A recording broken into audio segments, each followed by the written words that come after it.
Hello. Today I wanted to talk about what causes addiction and the idea of an addictive personality. Sometimes we think, oh, I've got an addictive personality. That's why I can't stop. Um, let's have a look at that.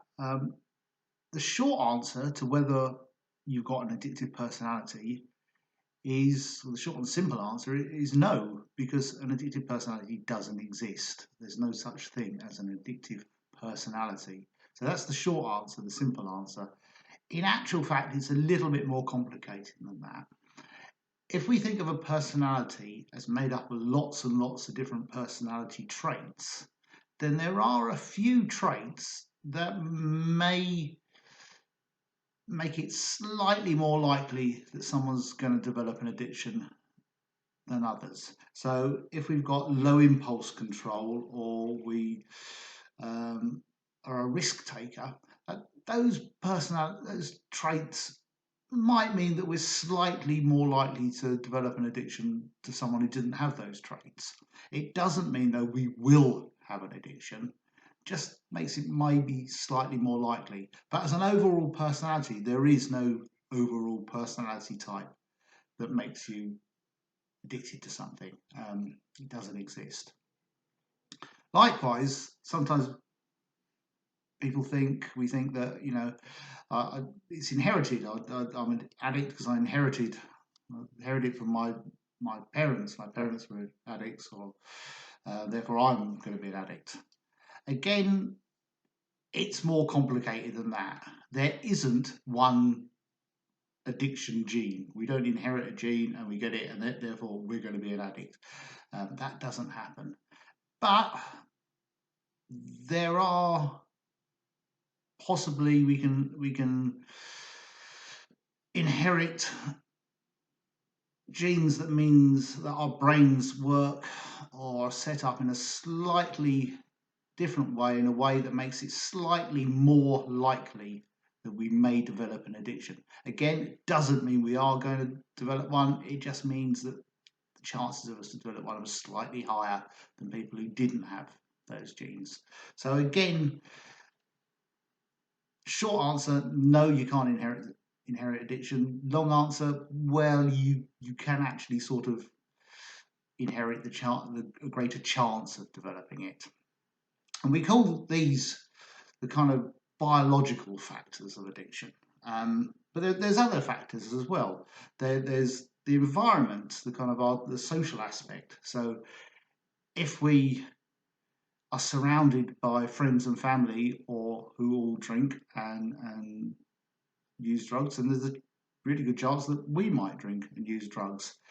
If we live in an area where you know um, it's natural for everyone to deal with their problems by using drink or drugs, there's a good chance that that's what we'll learn to do, and we'll learn to do it. Especially if we live in areas that are poor or dangerous or neglected, we may we may, and everyone around us may find that using drink and drugs is their way of dealing with the negative aspects around them. So they're the kind of social aspects, and there's also psychological aspects as well.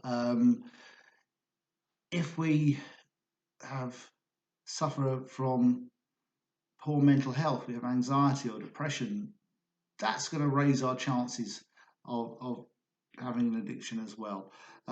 If we've suffered any form of trauma, especially trauma in childhood, this can quite severely raise our chances of developing addiction, because these things are all really painful, and we're trying to deal with that pain the best we can, and we might use drink and drugs as a way of dealing with that horrendous pain. And we call these three factors, we call these the biopsychosocial model of addiction.